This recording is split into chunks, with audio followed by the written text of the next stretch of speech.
大家晚上好，开始今天的老范读评。有人啊，这个在我发出预告的1分钟之后就去抢沙发了，这个还是你不上班吗？所以我后面回了一个，这手速也太快了吧！先点赞啊，这个也是欢迎。提供了笑料，这个腾讯云仓库20万个 release 使该仓库的 release 页面崩溃了，目前已经撤掉了，仅剩下18万个标签了。哎，好吧，这个国内很多的这种，反正管理起来还是比较混乱的吧。好，我们来看看今天有什么评论要去读。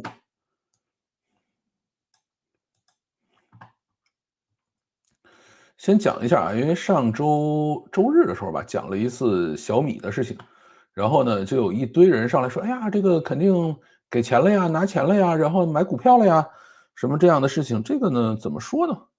就是我也希望有人给钱啊，但是现在没有拿到过。如果真的有人给钱呢，我一定会跟大家去说的啊，这个没有任何问题。所有我没说的呢，都是没有给到钱的。然后这个有些人可能就没法儿承认说国内有些人还不错啊这件事儿。我发现我的内容特别有意思，就是比如我去骂华为了啊，一帮人说：“哎呀，你怎么当反贼了？你怎么能够讨厌华为啊？”然后还有人说：“这像是华为干的事情，华为就这样啊。”然后呢，你说这个小米可能有些地方还凑合啊，但是一帮人说：“哎呀，你肯定充值了，你那个什么。”所以呢，这个叫怎么说呢？就是原来好像是鲁迅还是谁说的，就是妓女很难想象天下有女人是不卖的啊，这个就是这样的一种状态。我觉得也很有意思吧。好，我看看大家在说什么啊？这个你的沙发没了，对，人家看沙发得最前头才能有人沙发呢，一打开网页就看到了，所以就沙发了。你看这真是闲呐，好久不见啊，好久不见。晚上好啊，对，聊聊微软、谷歌最近太多内容了，我准备等他们都出的告一段落吧，然后再去看一看。这个改单吗？现在好像不让改啊，因为我去问了我们的那个什么，反正说是要等明天啊，等明天再说改单的事情，等明儿再说吧，今儿也不着急了。反正我小米苏七是全款付过了，啊，就等着逾期允许我改的时候我就改。好，我们开始读评。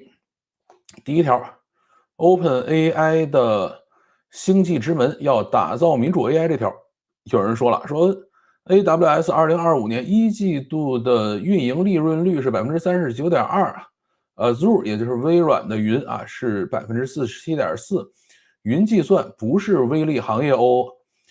这个我觉得有一些人呢是通过财报来去理解世界的啊，这个财报呢通常是包装出来的，而我呢是在盛大云创建的第一天，包括它的整个的价格制定政策什么我都参与过啊，然后包括后面的一些云计算厂商的这种价格战我也都参与过。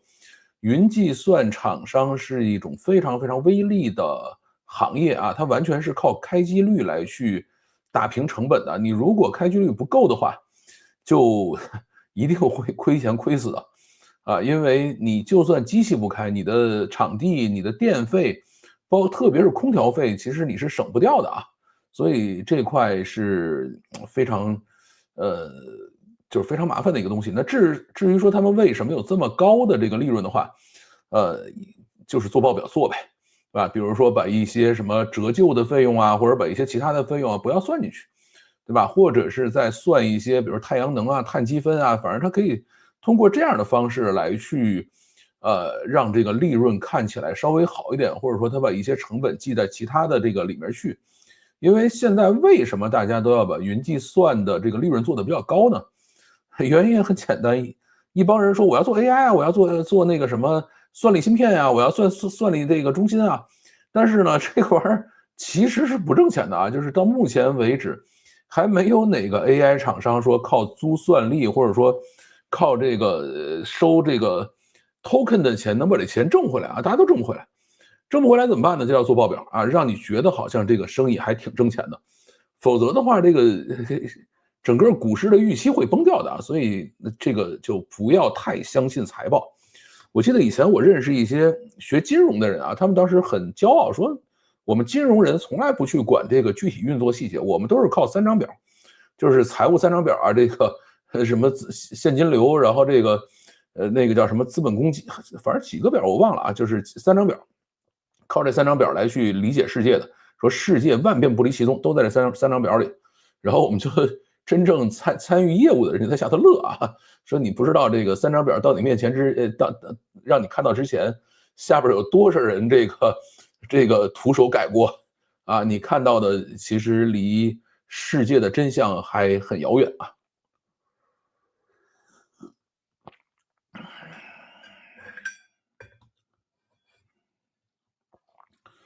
我看看这边，这个范老师前几天国内怎么很多新冠的消息，外网倒是没有这方面的消息，显得很平静。啊，对，国内前一段时间确实是新冠爆发了一下啊。我是上周、上上周，反正也是生病嘛，而且一下就大概有接近1周的时间吧，状态都不是特别好啊，估计也是阳了，但是怎么说呢，就没有太看这个东西。好，这个有点不太理解，为什么有人看到 UP 主推一个东西，就要问是不是接商单了，这个语气不好。这个呢，其实有的时候也是这样，就是人是有这个受迫害妄想症的。你告诉他什么东西好，他就老觉得你不对啊；你告诉他什么东西不好，他更愿意信。我记得在看这个呃《Matrix》啊，就是这个电影，它的第1集里头呢，呃，这个叫做特工史密斯就去跟 Neo 去讲这个事情，说我们最早设计的第一个虚拟世界就是一切都很美好，但是呢，这是一个悲剧，原因就是大家不相信这是真的。后来我们发现，人类只有在痛苦的时候才能感受到真实啊，所以我们就去这个把所有这些有问题的东西都直接给大家这个体会到啊，那么就会变成这样的一个状态。啊，有人说了这个，有人充会员了啊，感谢。小红书这公司走上正轨了吗？老范以投资人的视角预测下它未来几年的发展嘛。我的感觉是这样啊，就是它现在要想死掉也不是特别容易，因为它的流量基本上是已经固定在这儿了啊，这是没有任何问题的。但是呢，它的变现模式到目前为止依然不是特别通透。这样的公司如果在美国的话，其实就已经算走上正轨了。你到现在其实，你像这个，那个叫什么东西，就是美国的那个月后即焚的那个东西，也就这样了，它也算走上正轨了。包括 Reddit 这样的产品也算走上正轨了。但是中国跟美国的情况不太一样啊，在中国你必须是从头到尾都要经历啊，要把所有的变现过程都要摸在自己手里头才能活下来。你中间但凡有一个环节不在自己手里头的话，出点三长两短，就可能被人家吃掉啊。所以中国是一个比较特殊的情况，而小红书到目前为止，它的变现端并不是特别好啊。这个因为今年呢，它做的最大的改变就是它把变现端直接向天猫、向京东、像很多这样的商家开放了。而我就做一个广告公司就完事儿了。其实你像做广告公司这种事情，字节应该比他好做呀，但是字节自己还在那吭哧瘪肚在那卖东西呢，对吧？还要去做外卖，还要去做所有的这些东西，电商直播什么的，这个就是这样，在中国是一个比较特殊的情况。哎呀，赶上直播了啊，欢迎。这个因为 B 站商单太多了，而且并不标注自己是广告，这个其实你就理解错了。B 站商单是，挺惨的啊，在 B 站接商单不是那么容易。小红书上的英语老师鱼龙混杂，但是家长的智商也非常感人，很多人都去那里割韭菜。我对他的有复杂的情感啊，我自己也是卷不动小红书了。是小红书，反正有它自己的一个玩法吧。好，我们继续啊。这个上期读评里头呢，有一些人，好好的跟我去对比了一下中美之间的肯德基啊，然后有一个人啊，有几个朋友吧，大概留了两三条啊，我给大家念一念，就是对比一下中外肯德基的差异啊。有些人说回上海吃过几顿肯德基了，主要是比较 juicy 啊，这个就是比较多汁吧。美国不知道啊，这是第二位啊，美国不知道，但是德国的 KFC 跟国内完全是两个餐厅。国内的肯德基那是全球最好、种类最丰富的。然后还有人说啊，关于中美肯德基对比，正好前两天我跟儿子聊天说到这个事情，我说感觉中国的肯德基比美国的好吃，你有没有同样的感觉？他说是的，因为中国人的口味比较偏重，所以中国的肯德基加的辅料比较多啊，比如味精类的，以及其他增加中国人口感的添加剂。我觉得说的挺好啊，这个，因为我在美国没怎么吃过肯德基，所以我没有比较过。我在美国还吃过麦当劳点儿，确实是觉得比较寡淡一些。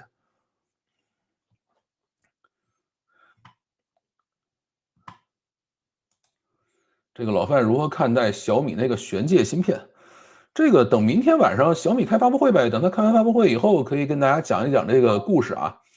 这个可能还是可以稍微的讲一讲的。呃，一不给多少流量分成，二不给人接商单，就允许别人给他们的视频用爱发电嘛。哎，反正小红书和 B 站都不太挣钱，小红书可能挣钱还挣得好一点，就是博主在小红书上还能挣到点钱啊，但是 B 站真的比较费劲。今天用 PC 参加直播啊，是挺好。小红书现在成了聊天软件，对于我阿姨，天天跟学姐互发吃的喝的，花花草草，笑话啥的，挺好的呀。Subway 实测中北没有区别啊，Subway 我还真是在海外吃过，确实基本上是一致的。所以 Subway 在中国发展的很不好啊，Subway 在中国基本上废掉了，不能算基本废掉吧，但是确实在萎缩的很厉害。中外肯德基就跟中外牛奶一样，墙内的牛奶兑香精、兑奶粉，但是国内的牛奶确实比国外的好喝。老范讲故事逐渐成了老范的知乎，哎呀，没有吧，咱们就是聊天就好了啊。如何看待固定句式？这个有固定句式吗？我不知道你指的什么叫固定句式啊？好，我们继续读评啊。这个五部委约谈三大外卖平台，有人说了，说不死几个没人管，难道是传说中的献祭？这个怎么说呢？其实外卖这个事情一直都有伤亡啊，从它开始那一天就一直有，而且呢，现在因为社交媒体流传的这种就是传播的本身很碎片化，所以呢，大部分的事情其实都被压下来了啊，就是只有一些比较过分的事情才会传播的稍微广泛一些，而且，因为社交媒体的兴起呢，人的这个记忆力会缩短啊，我们现在可能连7秒钟都未必记得住，这会儿有个什么事儿，过几秒钟就忘记了啊，所以现在的话，真的不是说死几个人就能惊醒什么人啊，这个不太一样。继续啊，这个铁人三项的劳动者受到了压迫大，而且比较容易联系和组织在一起，属于高危险人群啊，高度危险的定时炸弹人群，必须加强管理，既要严格也要怀柔。这个其实是我在这条视频里头核心讲的一个问题啊，就是这些人呢，比较年轻啊，行动力也还可以，但是呢，他们的组织方式并不特别利于他们去做一件统一的事情啊，因为以前的这些人啊，这个比如农民啊，很容易被鼓动起来去揭竿而起的原因是他们的精神比较匮乏，而且他们的精神呢是高度依赖于村长、族长或者是族老或者是这个地主啊，比较依赖于这些人。所以呢，这个地主站在那儿，啪一拍桌子说：“我们要去清君侧啊！”这个事儿就可以去了。而现在的话，就是组织这些人的这个系统呢，它是个电脑，而且本身也没有任何的这种公信力，对吧？每个人都去恨这个，叫做系统啊，所以这个系统要想组织这些人去做点什么事情的话是很难的，因为系统本身是没有人格化的啊，只有人格化的东西才可以号召大家去做事情。另外的话，就是现在的外卖员的精神世界呢，基本上被电子垃圾给填满了。啊，再有人站在那儿振臂高呼说我们要去干点什么啊？这个您哪儿凉快哪儿歇会儿去啊！我要再接着刷条短视频，现在都是这样的状态啊。所以现在呢，在外卖平台里的唯一比较危险的，其实就是京东啊，因为刘强东想去立这个人设，他想把这个人格魅力树在这儿，以后他可以振臂一呼说来，我们去干点什么，真的有可能是有人跟着他去干啊。这个事儿是稍微危险一点。至于美团的王兴和饿了么，你都不知道他老大叫什么，对吧？就这种其实是不太会出事儿的。继续啊，这个外卖员的稳定啊，是因为前几年外卖员自行组织的骑士联盟盟主被抓了，判了一两年吧，是这样的。这个中国这些其实早就已经经历过了，原来还有什么出租车大罢工啊，还有各种的这个网约车的这种聚集活动，这个共产党早学会该怎么处理这种问题了。我记得我前几年还碰到过啊，出租车怎么罢工啊？就是大家不去机场啊，所有出租车都不许去机场啊，大家商量好了不去机场，那似乎就疯了呗，那没法整了。因为为什么不去机场呢？因为机场的那个排队的这帮人啊，就是他反正也有点小权利嘛，就是经常是让自己家的亲戚朋友在那插队啊，然后出租车说我们都不去机场，我看看你这帮亲戚朋友能不能把这个叫做这个飞机场下来的人全都拉走，因为机场你要没有出租车的话，那是会瘫痪的。所以就没办法，只能是这个满城去抓出租车去机场啊。后来也是把这些组织者啊都抓起来。这个，我党就是靠这玩意儿起家的，对吧？组织工人运动起家的，所以呢，他们是很有经验如何去应对这种有组织活动的啊。所以啊，不要太担心这种事情啊。说比亚迪的深圳号滚装船啊，有些人说了，说车卖不掉还造滚装船，应该用来掩护武统台湾吧？这个怎么说呢？车确实是不太好容易卖掉啊。大家知道现在中国有多少库存车吗？就是我工厂把它造出来，然后没卖掉的车啊，这个数字还是稍微有一点点吓人的啊，350万辆，这个多吓人的一个数，对吧？谁想要汽车啊？我们可以拿船，一船1万辆，一船1万辆，然后汽车卡给你运去。全世界的这种船应该有个大几百条吧，然后这个350万辆库存车啊，谁想要的话可以一波全都拉走啊。这个当然你说以现在这种运力，你要想去整点战争事宜的话，反正也确实挺瘆人的啊，还是世界和平吧啊，不要瞎想别的乱七八糟的东西。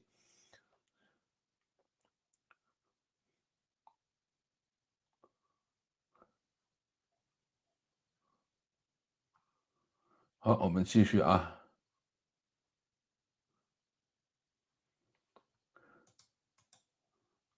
很多人说必有人穷，破事儿多啊，是这样的。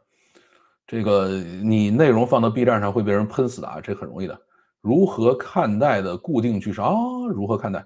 那这个那怎么办呢？就是大家来去留评论，我就喜欢把这种评论拎出来，因为剩下的评论不是写如何看待的，好多都是上来骂人的，对吧？那我就这个每一次做一下总结就行了，就不会把它彻底拎出来说，哎，这个有人来骂我了啊，这个没必要啊。所以一般都是如何看待开头。我刚给范老师发了一个新炸鸡店的产品照片，再次安利 Rising Chain 德州品牌，真的好吃，4个鸡柳，折合4个鸡柳就100人民币，附带这个暄腾的面包片，白菜沙拉，好像咱没吃过这玩意儿，传统口味啊，这个像是90年代前门的肯德基，这个是真吃过的啊。还有老范你怎么看啊？这个是固定结尾啊，这个没问题。这个评论嘛就是这样的。怎么现在约个天安门广场都很难啊？最近好像确实是旅游旺季吧，人多一点。去长城玩的话，去居庸关方便吗？这个因为我是真没怎么去过啊。八达岭我去过，其他地方我还真没怎么去过，所以我不知道。但八达岭肯定人最多。哎，为什么有这个这个小班子不是这个什么呢？有小班子不是会员了，快给他把小班子拆了。嗯，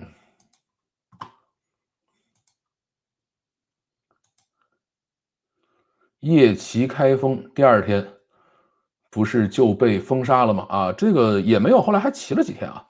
这个夜骑开封大概是折腾了有1个月吧，但后来实在是没什么意思了。开封其实也没那么多好玩的东西。再说下去就得去会员频道说了啊，是的，这个我们能在这儿尽量说一些这个比较轻松愉快的事情啊。前2天通过京东外卖点了一单啊，看状态已经派单了，但是超过配送时间也不见外卖员去商家取单，打电话打电话给外卖员，他说已经没单了，他不管，让我去问平台有没有可能是美团的卧底。这个，哎，我觉得任何一个订单系统呢，出现各种错误都是挺正常的啊，不用太担心这个事情。放宽点心，比亚迪 Q1存货就快1500亿人民币了。是的，这个比亚迪的这个经济状态挺怪的啊，就是它第一个欠款欠的特别多啊，它欠债或者叫资产负债率高的一塌糊涂。然后呢，库存也是高的一塌糊涂。然后另外一方面呢，就是它卖的还特别猛啊，它就是这么样的一个状态。你说到哪天啊，走着走着突然嘎嘣了，也不好说这事儿。你们都点赞了没？赶快点赞点赞！啊，这个午餐点了1周京东外卖，2次超市免单啊，感觉好极了，这不是挺好吗？要吃正宗的北京小吃，要去前门大街，还是南锣鼓巷啊？这个，正宗北京小吃的话，其实我建议你直接去找一些像什么海碗居啊这样的，这个北京小吃的小饭馆啊，然后再稍微高一点的话，就是去吃小吊梨汤啊。如果你说，哎，我钱还富裕一些的话，你可以去。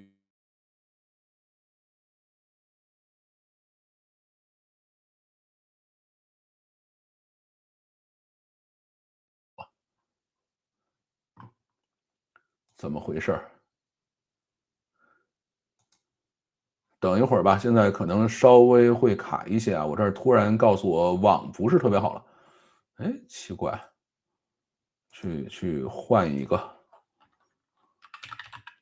稍微等一下啊。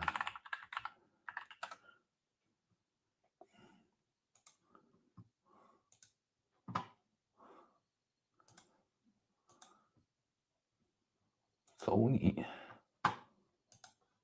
啊，又好了，这个稍微等一下吧，但是因为那边换着呢，可能换上去还会再发生点小变化。Canis 是哥伦布的什么？来自哥伦布，Ohio，这个我还真不知道。4个鸡柳折合100人民币，在美国很便宜了。那你们这个鸡柳有多大呢？4个鸡柳够把俩成年人吃饱不？老范对华为新出的笔记本怎么看？哎，你说的这个还特别逗，我昨天专门去华为店里去看去了。啊，它那个就是个大平板儿，你拿到那个机器以后呢，很薄很轻啊，3折。那个底下呢是一键盘啊，那个键盘是磁吸上去的，你可以把它抠下来。然后上边呢，你如果是这样把它打开了以后呢，实际上底下也是一个屏幕，上头也是一个屏幕。如果你把8根手指放在底下呢，底下就会产生一个虚拟键盘啊，但是那种键盘呢，触感是极差的啊，因为屏幕上嘛，就是你没有这个键盘的按压感啊。然后它有一个小的支架，就是你可以把整个的这个屏幕打开啊，变成了一个18寸的比较大的屏幕，然后呢架在支架上，然后下边这个蓝牙键盘连上以后就可以当笔记本去使用，大概是这样，就整个的形态还可以。用户体验的话，你把它认为是一个安卓大平板就可以了。虽然它里头是鸿蒙系统啊，不是安卓系统，但是呢，就是个安卓平板的体验。至于说它的兼容性的话，就别想了，那里头没有 QQ，没有微信啊，这个你们自己去想能有多难使。比亚迪感觉就像是以前的房地产，欠一屁股债还很滋润，是这样的。但是房地产就属于玩着玩着就玩崩掉了嘛。是你卡了吗？啊，没有啊，是我这边刚才卡了一下，现在好了。可以去护国寺啊，护国寺是可以的。护国寺其实也一般啊，就是千万不要去这种怎么说呢？千万不要去这种叫做呃国营的啊，护国寺也是国营的啊。我建议你还是去这个海碗居啊，海碗居就是岳云鹏原来端面的那个面馆啊，或者呢是去这个叫做小吊梨汤啊，这两个还是不错的。居然是以为我卡了啊，我这儿处理好了，已经好了。牛街应该还有一些吧，不用在意是否正宗啊，这个还是找一些稍微好一点的吧。华为笔记本感觉有点像 Chrome OS 啊，稍微有一点点像。它总的体验肯定要比那些 Linux 系统要好很多啊，这个看跟谁比。不知道有没有系统流出，想玩一玩虚拟机，这不可能啊，这玩意儿没有系统流出，你这东西拿出来，你没有麒麟芯片，你都跑不起来，它完全封闭系统。就是折叠屏的 Max 啊，就是个折叠屏大平板，就是这么个意思。2合1平板，对，加上那个什么，但是你想，这玩意儿23000啊，它这个就是你加上23000的价格，就怎么都不好了啊。我还是喜欢 Surface 啊，Surface 其实我不是特别喜欢，因为 Surface 那个东西，你把那个键盘拆下来，剩下那一节抱着实在太二了，又沉，然后还拉手，就是那个边框特别拉手。Surface 4:3啊，不是所有人的，反正我是不喜欢 Surface。第一次去北京啊，表弟带我去吃爆肚，原以为是我们广州这边的这个爆炒，原来是对啊，爆肚是很好吃的，我是很喜欢吃爆肚。ChatGPT 成为中年人的谷歌，年轻人、大学生的操作系统以后，更会吞并 Agent 中间层嘛？这个以后的事情以后再说啊，这个先不着急。这个继续啊，这个红枣枸杞水的故事，有人说了，说范总还是少谈这种开智的话题吧。都他妈开智了，内需就完蛋了。国内的这种产品太多了，我记得以前医院里有一个叫高清纳米频谱治疗仪，号称可以提高免疫力的东西。哎呀，这种东西啊，你千万不要觉得只有中国人信这东西啊，全世界哪儿的人都有自己的小迷信啊，都有信这东西的。你看看印度，印度有多少这种小宗教、小迷信，它能忽悠的全世界的人去信。中国好多这个公司的人跑到印度去信教，美国还有好多公司的人跑到印度去信教。咱们这个真的跟他们比起来，算小巫见大巫啊，这个不算什么特别严重的问题。所以我讲这个故事的主要原因呢，不是说大家开智了不要去做消费升级，而是说我们怎么思考一下，利用当地你的目标客户群体的这种脑子里的钢印啊，设计一些新的产品思路，这是我们要讲这个故事的目的。而且还有一点比较好的是什么呢？就是咱这个频道人少，对吧？能在我这个频道里听故事的人呢，都还是稍微愿意动一点脑筋的啊。那么这个不用到我这儿重新开智了，都是已经开了智的人才到我这儿来呢。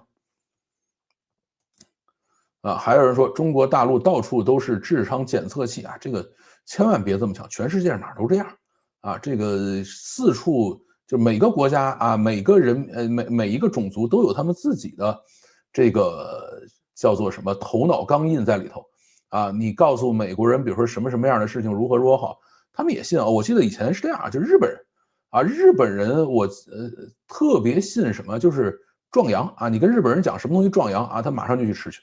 啊，这玩意儿可准了，哈哈至于这东西到底有没有效果，那就是另外一回事了啊。按照 AI 作为生产力的发展趋势，字节和华为会不会有一天正面交战？这个老范看好谁？我觉得不太会啊，因为他们不是在同一个市场上去。字节呢始终是 to C 端的市场，而华为呢基本上已经放弃了 C 端市场。虽然是卖手机啊，但是它是个硬件厂商啊，它没有什么社区啊、社群啊、什么这个娱乐呀这些东西通通没有，所以他们想要碰撞，距离还非常非常遥远。而从现在这个状态来看的话，其实这两家我都不太看好啊，因为字节现在也是越来越昏庸老窺了吧，就是没有以前的那么冲劲儿了啊，这个也没有那么看好。而华为的话，更是很多这个疯人统治了一个状态，就是因为现在本身有很多的逻辑讲不通的情况下，就需要招很多新人，然后这些新人呢，就只能是这个越来越脑子有问题的一帮人在里头。OpenAI 新发布的产品将欧盟排除在外1个月，谷歌将除美国以外的所有国家以及除美式英语以外的所有语言版本禁止发布，发布周期至少为6个月，最长为永不发布啊，挺好的，让他们自己玩呗。大家好啊，记得点赞啊，对，一定要记得点赞，点赞了，欢迎啊！智商在信仰面前一文不值。其实我看这个尤瓦尔·赫莱利的书以后，我就一直怀疑人类是不是有自主的这个意识啊？这个我从来都不太认为说人可以完完全全的自主判定，人的自我意识其实是在你的教育背景和基础上去形成的。国内下限低，上限也高啊，这个怎么理解？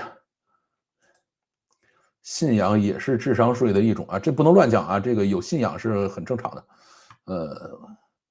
我记得说是全世界70亿人里头，大概有50亿还是60亿是有信仰的。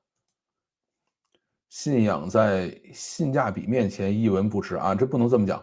这个你去庙里头请香啊，你到庙里头去请佛像，你看看那玩意儿多少钱？那玩意儿有性价比吗？对吧？所以千万别觉得信仰在性价比面前就一文不值，性价比在信仰面前真的是一文不值啊。这个性价比本身也是一种信仰啊，想通了就不难过了。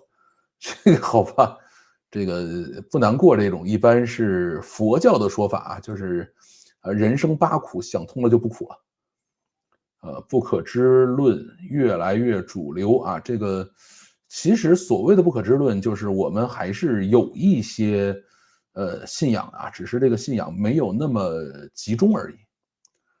好，我们继续啊，这个川普取消 AI 芯片禁令这条，有人说了，说美国的唯一敌人就是中共，怎么可能再回到过去？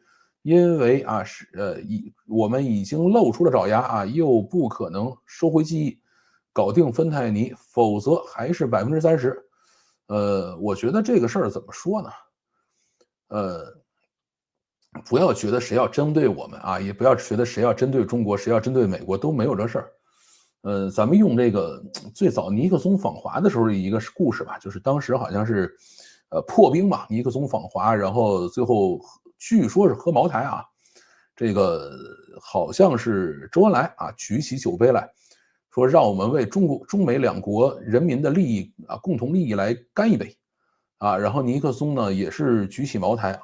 说这个还是让我们为中美两国各自人民各自的利益来去干杯吧，对吧？这个差异就在这儿，就是各管各的，自己过好自己的日子啊，别管别人怎么回事啊，也没有谁专门针对你啊，也没有谁说我们就要针对谁啊，都没有，大家过好自己的日子就完事儿了啊。这个不要上来说啊，这个都怪谁谁谁啊，我没过好是他害的啊，这个我谁谁谁不让我过好，咱还是自己把日子过好啊，自己努力就可以了啊，别想太多。然后啊，这个在中国威胁反制后，美国商务部改口了出口管制，取消了全球禁用华为升腾芯片，明确在世界任何地方使用华为芯片均被视为违反美国出口管制条例的说法，修改为提醒业界使用中国先进 AI IC 的风险，包括特定的华为芯片啊，大概是这样的。这个呢，我看到有人留言以后，我还专门去查了一下啊，这个事儿还确实是真的。美国商务部最后确实是改口了。从一个禁令变成了一个风险提示啊，确实是柔和了很多。这个看来美国还是要好好的把这个叫什么呢？把这个关税继续玩下去啊，因为他现在发现跟中国谈不明白这个事儿，就跟其他人你就没法谈啊。你跟英国谈出个东西来其实是没用的啊，没有任何意义。你必须得跟中国把这事儿谈明白了，因为它是最大的消费国，咱们是最大的生产国，咱们两个之间这个谈不明白的话，就没法往前走。而且现在呢，就是欧洲也好，日本也好，还有很多韩国什么的，说我不着急了，对吧？既然中国这个跟你升扛到最后，你也怂了，对吧？那干脆我们也升扛到最后吧，对吧？印度现在不也惦记要扛一下吗？这个现在大家就搞得扑朔迷离，搞成这个样子，这个所以后边具体怎么办还不好说啊，咱们接着等后边的故事。还有人说了，说美国芯片制裁包含了从 IP 地址识别芯片使用地的功能。如果发现被禁芯片的使用 IP 在被美国制裁的国家名单上，会人为的这个对芯片自动降低算力的功能。所以你所说的通过第三国偷运芯片的事情是不成立的。这位朋友呢，你太天真了啊，只能说这个在云服务器上。这些芯片是可以让它完全不联网的，而且云服务器上进行各种各样的 IP 仿真也是非常方便的。到目前为止，没有任何人敢去监控这个算力芯片的 IP 地址啊，这个没有任何意义的，真的。因为有很多的算力芯片是军用的，你如果监控它的 IP 地址的话，就没有任何人敢买这东西了。即使是你想去监控它的 IP 地址。这个东西不是个人使用啊，这个个人使用的话，你可能还有人不小心会被发现。你在云计算机房里使用，云计算机房里头最不缺的是什么东西？大家知道吗？叫工程师，对吧？工程师整这点玩意儿不是太容易了吗？里边都是各种的虚拟 IP，你想靠这玩意儿把它逮着是不可能的。所以一帮人可能，对于像什么精密机床啊、什么光刻机啊这种，你可以通过 GPS 信号，可以通过 IP 地址，可以通过这些东西。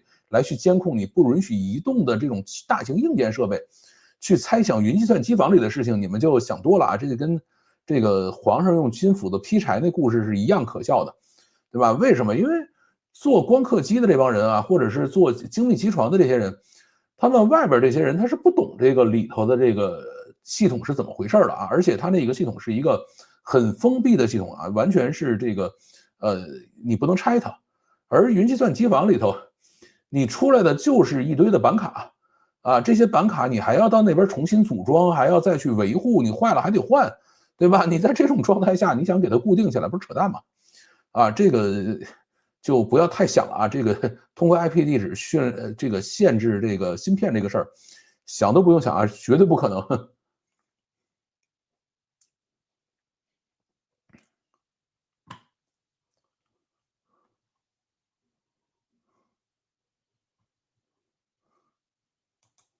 继续这个信仰的意义不能用金钱和智商来衡量，这个也不能这么讲啊，因为你去做任何宗教的传教士也好，或者宗教人士也好，智商呢通常还是要高一些的然后呢，通常是由高智商的人向低智商的人收钱这个规律并没有发生什么变化，而这个甭管是基督教还是其他的各项宗教里头呢。也都是有资金往来的所以你说不能用金钱和智商来去衡量这个事儿呢，是不能去赞同的好多科学家的生命最后都是对上帝充满了敬畏和感恩之心。这个其实最后干这个事儿的主要是达尔文其他人也没有这么大的变化。今天谷歌的视频模型这个3升级了怎么看？这个我还没有去试因为这几天反正也是事情稍微有点多吧，然后谷歌这个我准备等它都发布完了以后啊，然后找一些时间慢慢都试一下，然后我也看看能不能找一些人啊来去跟我聊一聊这个事儿，回头去找Indigo吧，明天到 Twitter 上找找他。最近有包凡的消息吗？不知道啊，没听说。这个你明知道学校知识过时了，为什么还要小范继续上学？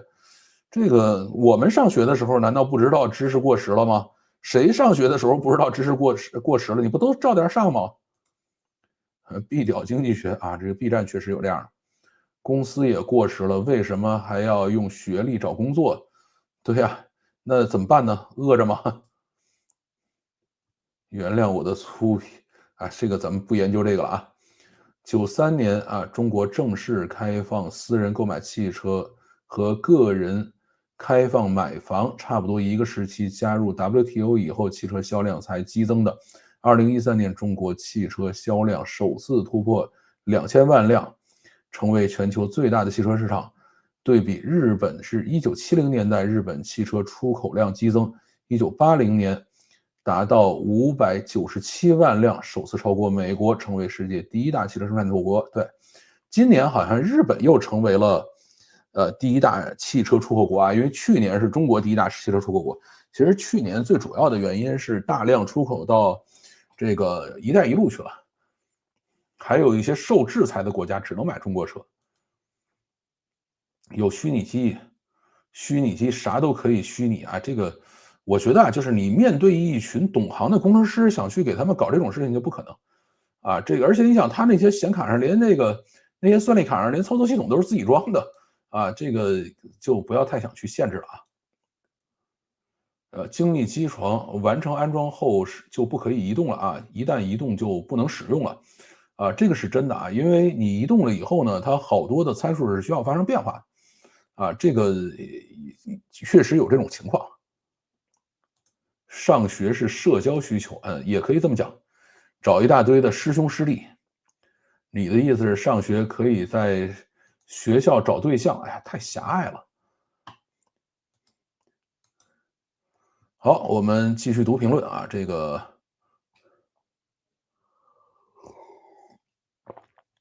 雷军复出啊，说所有号召取关的，我会在评论区里的直接屏蔽你啊，反正以后你也不会再来发任何东西了啊，因为呢，也这个里头有些人说啊，这个老范你怎么可以说雷军好呢？我要取关你啊，这个只要是号召了取关的啊，我就认为你以后再也不来了，我就在评论区里彻底把你屏蔽掉啊，你以后在我的视频下头发任何的评论就都不会再显示了啊，咱们就这个相互之间都比较清静啊，也挺好。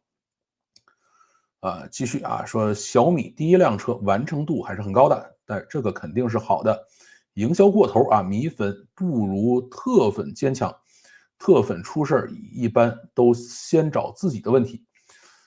这个事儿呢还是这样，就是营销这种事儿呢，特别是做网红营销啊，靠这种流量营销这种事情，它很难控制啊，你没法控制说你正好要到一个什么位置就要停下来。对吧？哪些事情是对的，哪些事情是错的，哪个地方说过了，这个事儿是非常非常难控制的，所以很容易反噬。咱们呢，其实特别有意思啊，咱们比较3个人吧，3个大网红啊。这个第一个呢是马斯克，马斯克呢绝对是大网红，没毛病吧？可能世界第一大企业家网红就是他了。然后呢，不停的搞各种的乌龙事件啊，说错话了，出来给人道歉了。啊，又把谁睡了，然后这个生一堆孩子，然后不停的这个就等于也是各种的这个出丑卖乖吧，啊，然后呢，这个还经常去说一些这种政治性的话啊，这个德国你们就应该选魏德尔什么，他经常干这种事儿，对吧？就这样的一个人啊，大家也很喜欢他啊，也没有任何问题。他翻车吗？翻，照翻不误啊，翻了就翻了呗，对吧？前面他去说这个犹太人怎么回事，不也翻车吗？翻车完了以后，这个回来去这个道歉时候说，我经常说蠢话呀，我从小就说蠢话，我一直到现在还经常说蠢话，这有什么问题吗？对吧？我就这样啊，这就是一种方式啊，这个完全你真的认为他是在做真实的自我吧？第二种呢，就是叫忍辱负重型的啊，就是像俞敏洪这样的。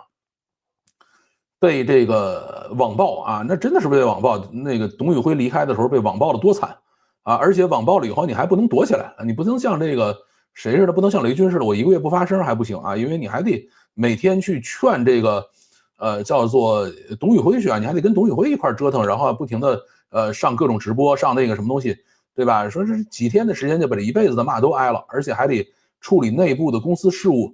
对吧？整个在这个过程中，没有任何人去保护他，他需要保护所有人啊，这叫老爹型的。像雷军这种呢，其实属于第三种啊，就是他相对来说还比较幸运啊。有人网暴他，网暴他，我停一个月啊，这一个月我啥也不说。过完一个月以后呢，我把这个骂我骂的最欢的这帮人直接抓了，对吧？现在是把这个黑小米最黑的一帮人吧，直接警察上去抓人去了啊，抓了几个人吧。据说是操作了1万多个账号啊，出来去这个骂小米，对吧？或者而且是有的时候夸小米啊，有时候骂小米。现在小米预期还没出呢，各种这个小米预期相关的维权视频什么这些素材都做好了，开始流传了，对吧？说哎呀，小米预期烧机油，没一个电池车你烧个屁机油，那玩意儿里头没有机油，对吧？哎呀，小米预期这个噪音太大，什么就这时候全出来了，对吧？那大家就开开心心的就看这个热闹呗。而且在这一段时间里头，对吧？雷军也不需要去处理其他的问题，好好在公司内部把自己的事情搞定就完了。公司内部还可以保护他，对吧？所以对于像马斯克这个是真英雄啊，这没什么好说的。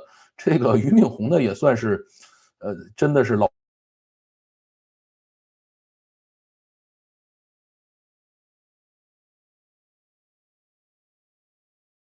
不行了，这个网又不行了。没事咱们不管他了，等一会儿吧。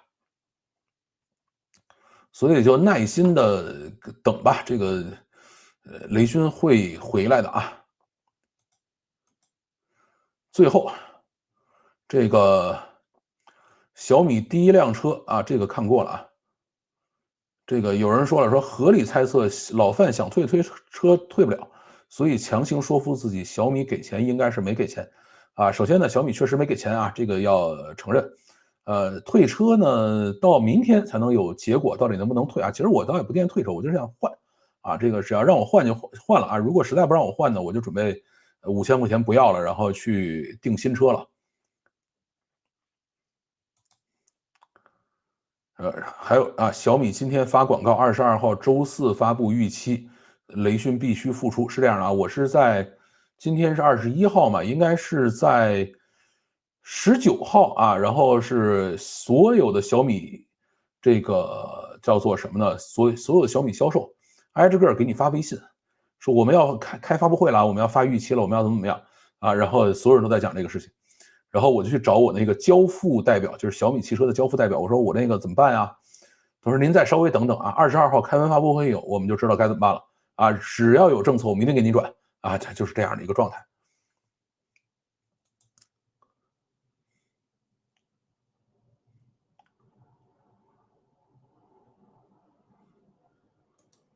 上学可以提升身份，呃，看你上什么学了啊，有些学是可以的。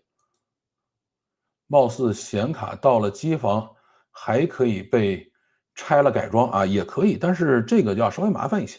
但是呢，因为我们前面玩了这么多算，这个叫做挖币卡，对吧？所以我们确实是有一帮人可以把这个显卡彻底拆掉了以后重新焊模主板的啊，这个中国人是有这个能力的。这有什么可笑的呢？上学主要是要圈子啊，你在青春单纯的时代结识的朋友，可以产生很多无可言说的信任啊。你说知识吧、技能啊这些都好替代，但是同样的工作为什么不给别人，只给宿舍上铺的兄弟？这就是上学的真相啊，也可以这么讲吧。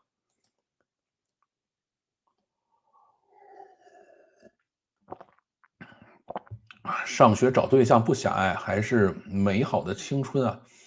这个不能这么讲啊，因为你上学有的时候还接触的更多的是同性的朋友啊。一般毕业3年就不认识联系了啊，这个有些人是这样，像我就是这样，就是一段时间没有人来找我，我可能就这个圈子稍微会变得远一点啊，这个性格有关系。但是有些人呢，就可以把这个关系处理得很好啊，这个不一样。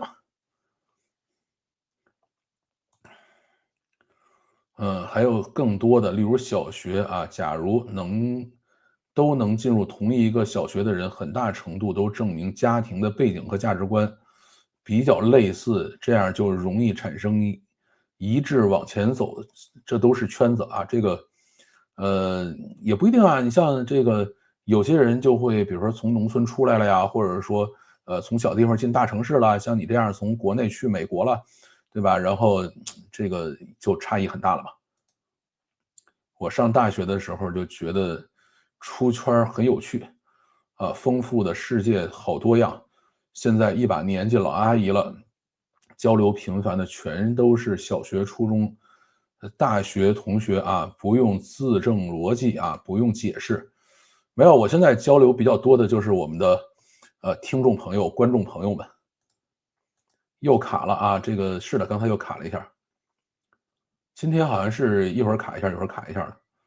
大概还有网络环境的不同啊，这里追求完人啊，不能有错，错了，你就该被针对啊，倒也不一定了。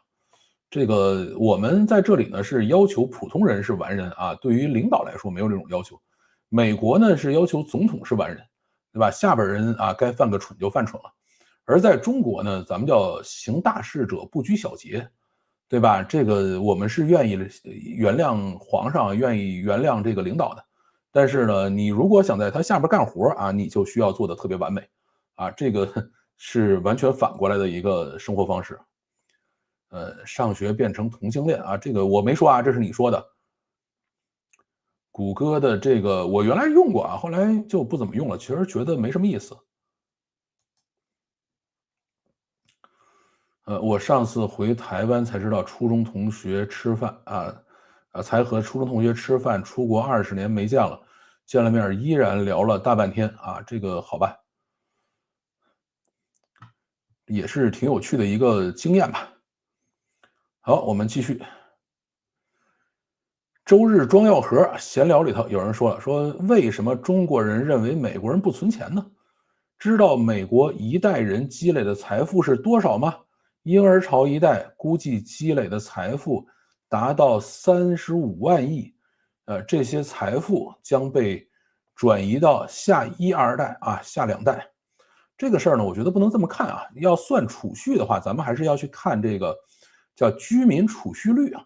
什么叫居民储蓄率呢？就是你的可支配收入跟你实际上消费掉的钱差值了以后，然后你去看看剩下的钱去除一个百分比出来，啊，叫储蓄率。等于比如说我可支配收入1万啊，然后呢，我花了8000啊，那我的居民储蓄率就是20%啊，大概这么算。美国的居民储蓄率的最高峰呢是2020年啊，疫情刚开始那一年是34.6%啊，34.6%。然后中国在那一年呢是45.7%。然后2023年啊，就是疫情结束以后，美国的居民储蓄率是3.4%，中国的居民储蓄率是31.7%。2025年呢，到目前没有过完嘛，只有预估的数据。啊，美国的居民储蓄率是3.8%，中国的居民储蓄率是35%，对吧？它是这样的一个状态，所以我为什么说美国人不存钱呢？对吧？大家能够理解了吧？就是它是有统计数据的。啊，继续啊，说这个美国人不存钱这事儿，说接着说存钱的那一条啊，我的个人意见是这样的：美国人普通个人是没有什么存钱概念的，他们婴儿潮那一代纯粹靠俩字命好，而且遗产转让也并非那么容易，需要很多法律成本以及交税，他们的财富积累很大程度靠国运。如果是全国范围内普通人对比，中国人就是比美国人更爱存钱。美国人账户里边的活期存款基本上只够自己花3个月的，如果能够存6个月，就会被别人说现金使用不充分。现金使用不充分这个事儿我还从来没见过啊，这好像是塔主写的。这个我不知道什么样的评价会叫现金使用不充分，而且这种评价到了手里以后，比如说会影响你的一些什么贷款申请啊，还是什么样的一个情况吗？啊，这个不是特别清楚了啊，因为像我。比如有时候会到银行去做这种叫做个人风险评估，反正有的时候就评的特别高，有时候就评的比较低啊，这个不知道是不是干这个事的。好，最近说墙高了，看今天的直播，觉得确实是真的啊，应该也不至于。最近没什么感觉啊，不知道是怎么回事儿。最近快要到6月的日子了，不要胡说八道啊，6月啥日子也没有。对于女生啊，根据最新的统计，大学期间女生碰到男生，可能是他们碰到的最高学历的男生了。谁说的？别胡说八道啊！这个后边还有很多高学历男生呢。你们的学校那些都是次要的，最关键的是内核，孩子的内核才是最重要的，要不然就不提国内学校跳的了。哈佛、剑桥上学以后耐不住压力退学的也不也是一堆嘛啊？这个反正大学教育还是一个很好的人生经历吧。来了啊，但是来晚了啊，没事没事不晚。哎，卡尔加楚好像有日子没来了啊，而且这一个礼拜的所有评论里头一条他的都没有。卡尔加楚是不是退坑了？我现在一起打游戏的一群人还是小学同学，虽然我们都各奔东西，天南海北，时差都不知道啊。好吧，我现在小学同学在干嘛我都不知道啊。6月有6一儿童节啊，对，6一儿童节。一般发达国家人们存钱就是为了更大笔的消费，挺好的。我们这代人大学经历都叫新冠给毁了。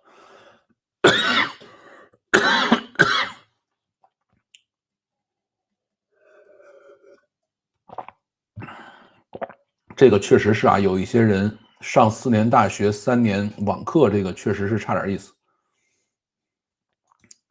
来了点赞啊，这个大家都点一点吧，现在才200来人，稍微少一点点啊。好，我们继续读评论。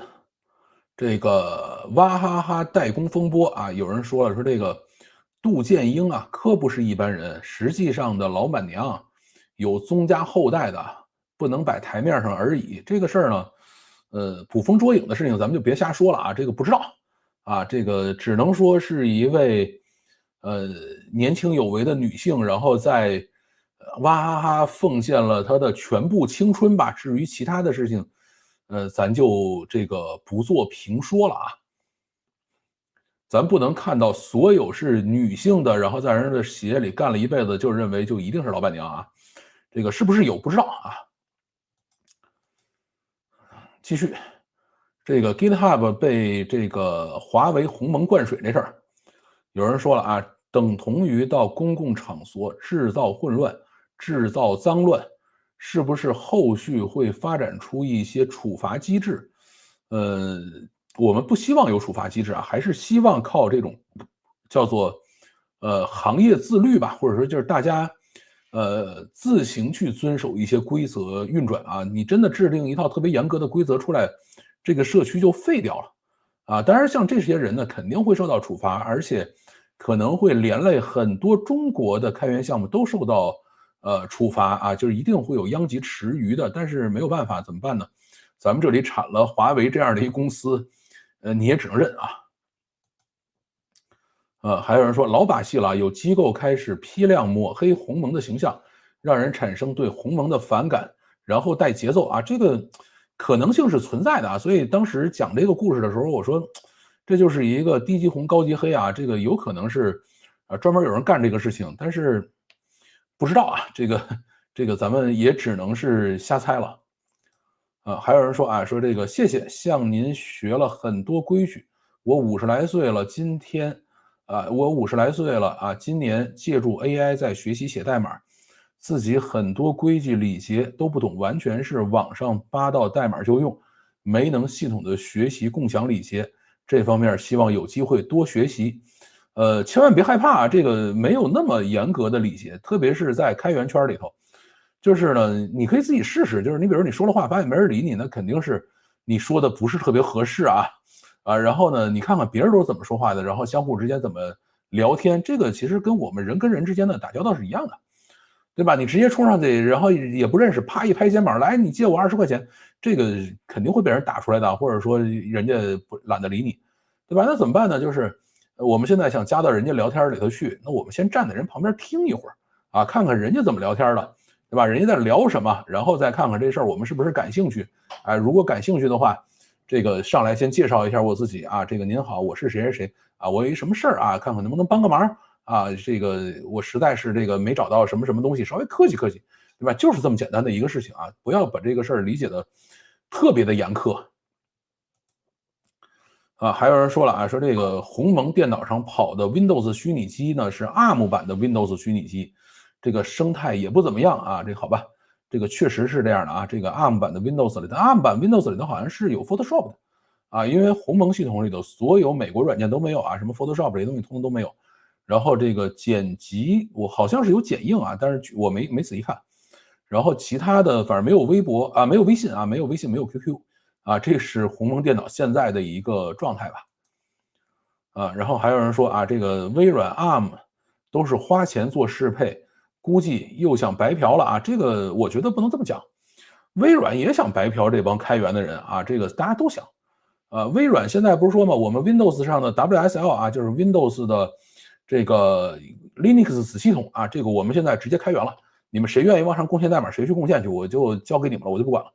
然后呢，我们的这个VS Code 原来就是开源的，现在我把这个GitHub Copilot 我直接作为 VS Code 的一个代码啊，我直接把它也开源了，然后你们以后再拿到开源代码都有了，对吧？因为这个谁呢？这个 Cursor 啊，Windsurf，还有包括像字节的 Tree，都是拿这个 VS Code 的这个代码去改的。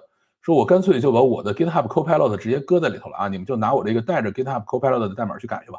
啊，你们别再自己再折腾这玩意儿了，对吧？它也是这样，就是我都开源了，你们自己去改，然后呢就可以白嫖一些这些人的劳动力啊，大家都这么干，这就是开源的一个大家的一个普遍的搞法吧。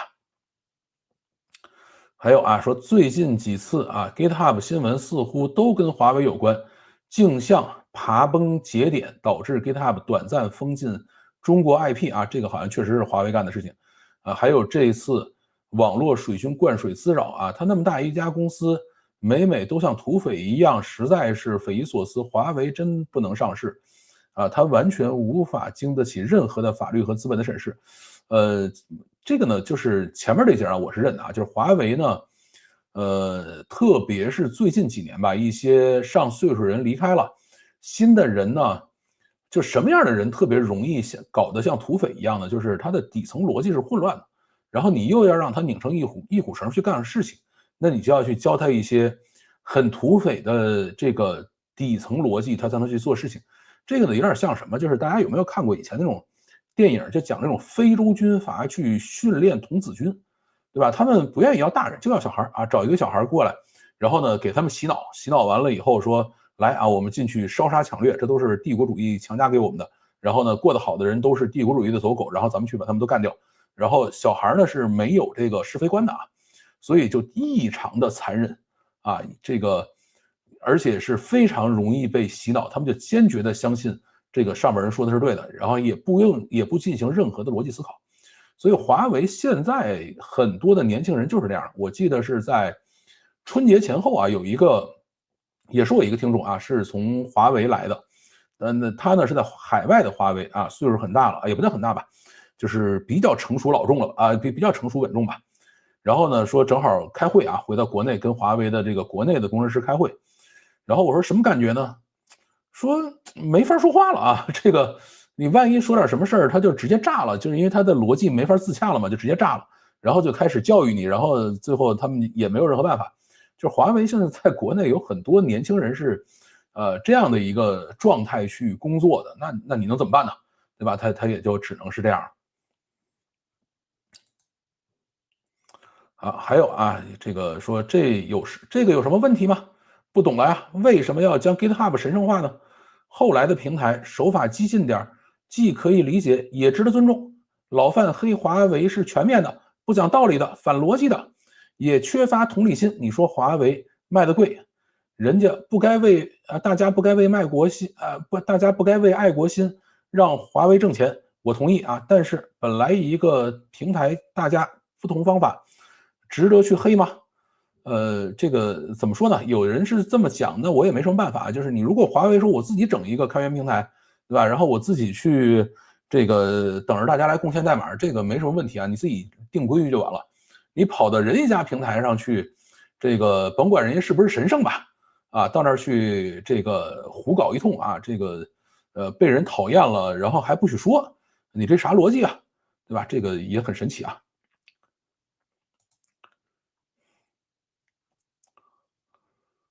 好啊，这个我们再看看。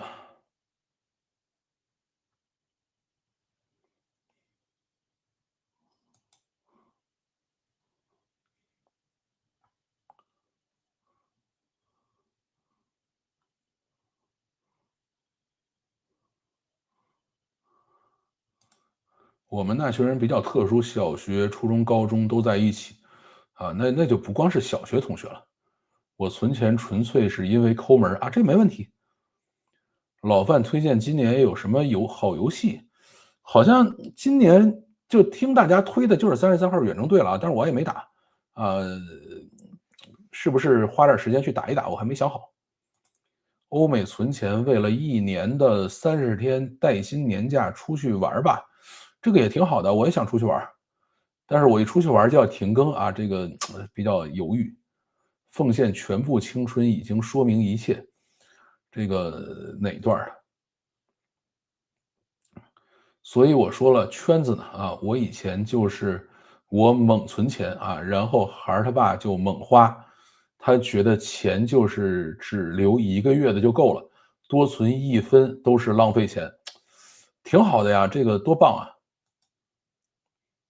这次直播居然还加了互动小窗啊，这个是 StreamYard 的新功能啊，这个今天刚出的新功能，我就把它用上了，挺好的呀。我也发现互动小窗了，好耶！对，新冠之后大学也变样了啊，高中式管理是这样的。我儿子为高中式管理已经烦透了。金科玉律啊，这个什么 RTFM 万年不变，这是什么东西？不知道。啊，高中式管理是管控的延续，这种方便法门啊，拿起来就很难放下啊。这个一方面是这个吧，另外一方面就是你真出点什么事儿，你真告他呀，而且告了以后一告一个准儿，他得赔钱，这个也很烦，所以干脆就多管一管。Copilot 开源了啊，可能很多其他业务的 COT 门槛就能降低啊，这个要看啊，这个还要看。我们办公室以前的美国实习生，乔治顿大学的高材生，到北京惊诧了，说房东要押1付3，说谁这么无理要求一个人有4个月的房租？我问他，这个那你存款够几个月的房租？他说也就1个月的房租存款，这个好吧，这个国内都是押1付3，总比押3付1强，因为押了基本上你拿不回来。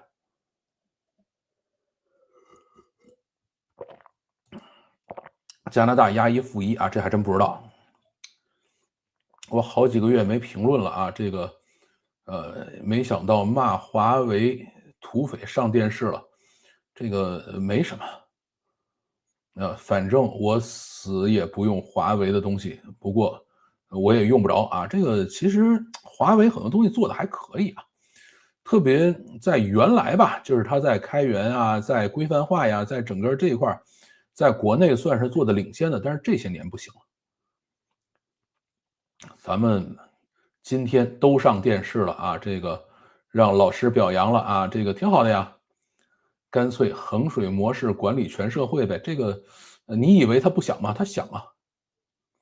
小窗功能 OBS 老早就支持了，原来老范使用的软件才支持，对啊，今天才支持。还别说，现在教育部门经费是最充足的啊，真不好说。这个教育部门日子也不好过啊。好，我们继续。还有几条啊，是美国审核苹果跟阿里的 AI 合作这条，说可能主要是美国官老爷对大模型这块业务不熟练，这个是有可能的啊，因为美国人，特别是这些议员吧，他们可能不是特别懂这个东西啊，这个是真的。因为你不能要求任何政客对所有东西都懂啊，这个是不可能的。这个再往后啊，说这个事实纠正一下，这个他呢，还跑去试了试，说在 ChatGPT 上要求画画啊，要求画川普买菜的图，漫画风菜市场西装，这个 ChatGPT 就顺利的生成了图像。反之，把川普换成金上，就无法生成图像了啊。这个我还没有去试，因为没有这种需求。这个好吧，就以此作为参考吧。有人替我们试过了。这个看来这个 OpenAI 也知道这个川普是能画的啊，有些人不能画，也是有敬畏心的啊。还有人说了啊，最后一条，说美国科技是不是越来越不自信了？这个最近确实有这种感觉，就是以前美国自信的时候，就是你们随便拿去使吧，这有什么问题吗？给你们抄，你们都抄不会啊，原来是这样的。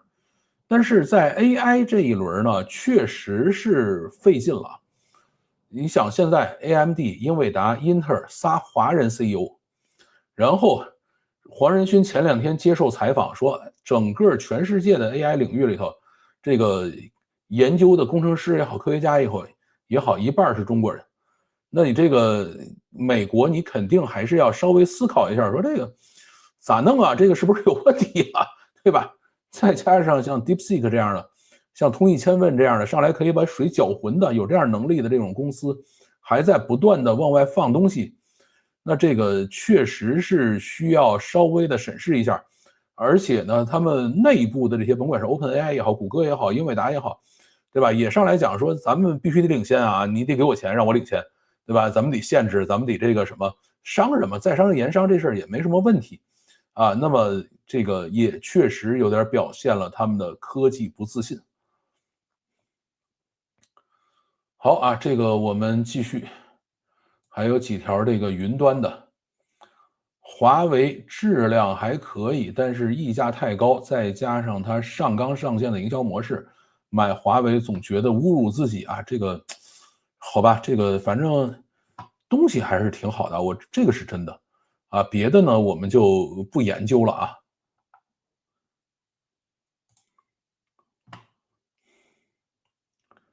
然后，不过大部分人看不清这个确实小了一点。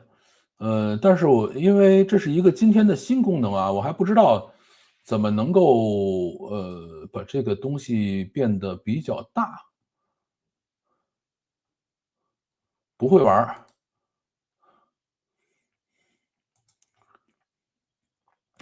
也许以后有方法可以调整吧。这个，哎，我看看，这个不知道了啊，这个不知道是怎么个处理法。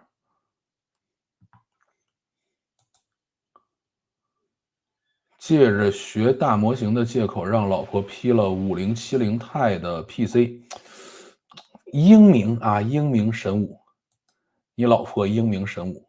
华为东西确实做的不错，但是我就是不喜欢用。这个没问题啊，我也不用。前几天有个围棋小天才跳楼了，才几岁，棋输了就被他爸打。据说小朋友自杀率很高啊，这个高不高不知道，确实我听说这事儿了啊。9岁的小孩围棋6段，输了棋被他爸打骂，然后就跳楼了。这个，哎，这个怎么说呢？中国反正父母打孩子吧，还算是一个天经地义的事情啊，还没有办法说你可以告他，然后可以让警察把父母抓走这件事儿还没有啊。这个我觉得有待提升吧，这块还是有待提升。中学自杀率高啊，我这小地方每个季度是至少一件中学生跳楼的新闻，我都没听说过啊，我不知道。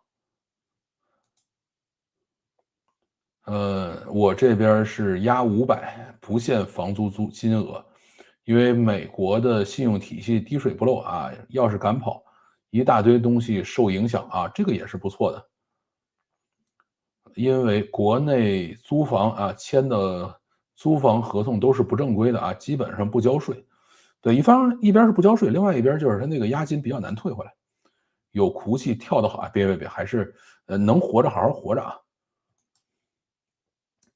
中国几十年了啊，都没有落实监护人制度，这个，哎，这个反正还是需要以发展吧。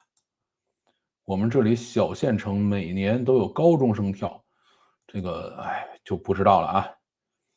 YouTube 上新上和懂王、普京生成的 AI 动画很有意思啊。这个日本人在 YouTube 做了个动画音乐频道，这个没看过啊，这个我从来没看过。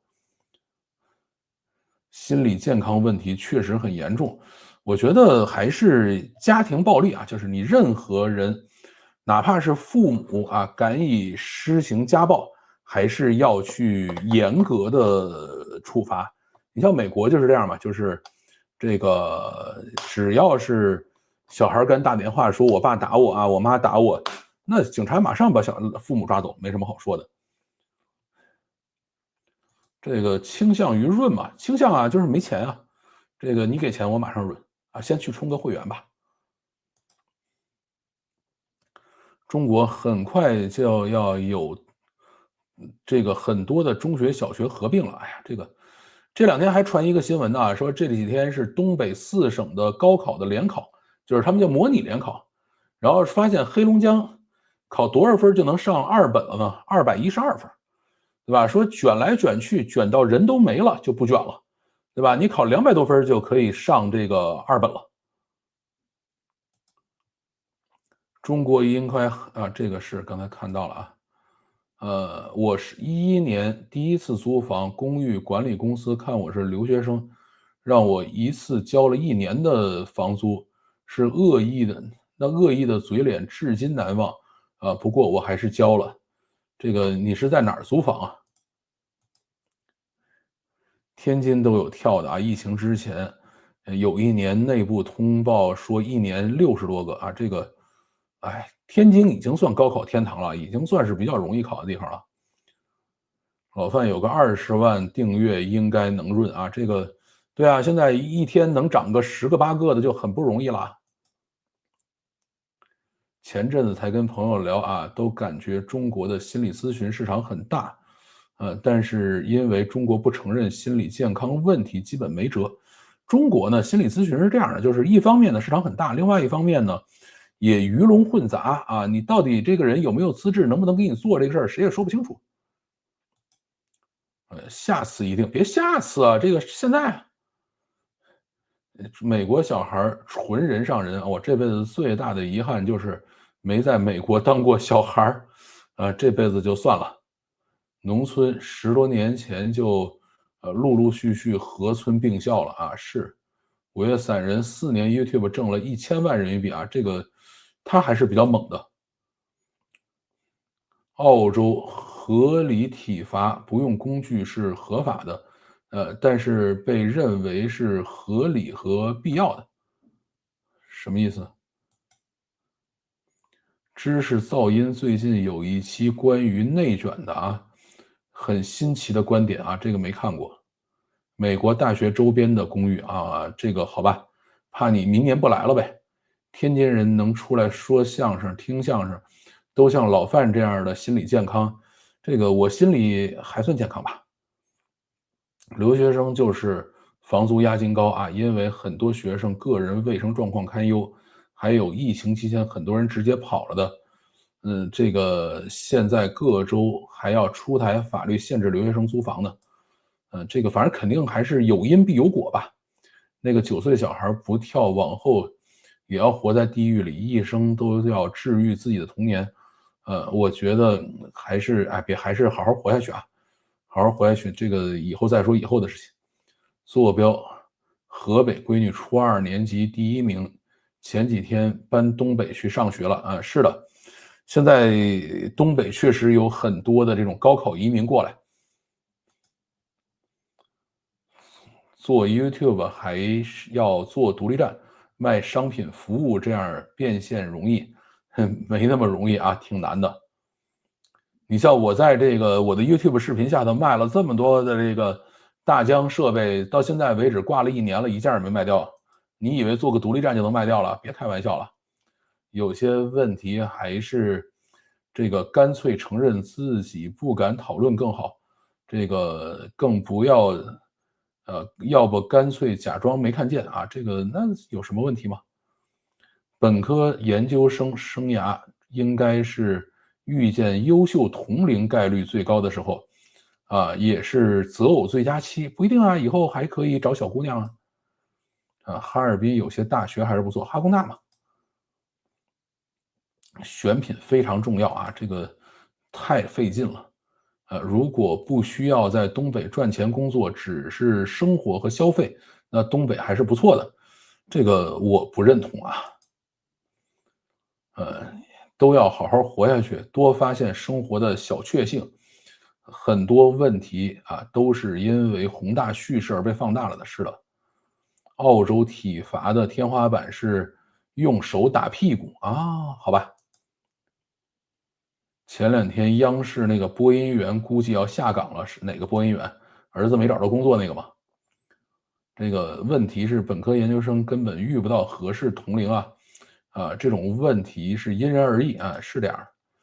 好啊，那么这个关于找对象的问题我们也讲清楚了啊，这个因为卡尔加厨的缺席，我们没有顺利的转换成这个赛博吃播，所以呢，今天的直播差不多就到这里要结束了。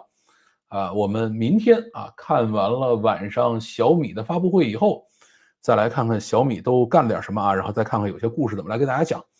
然后呢，本来计划明天早晨是要去跟土拨鼠播星舰发射的啊，但是星舰推迟了，所以呢，现在星舰大概是28号发射啊，那就可能28号，今天是21号，下周三啊，下周三发射。等到星舰发射的时候再去拉着土拨鼠直播吧，大概也就如此了。我看还有点什么，为什么非要择偶呢？都东三省了，都东三省出来的嘛，感觉3D 味儿有些重啊。这个有合适的就结婚呗，这有什么问题吗？东三省姑娘挺好看的啊，这个是这样，没有任何问题的。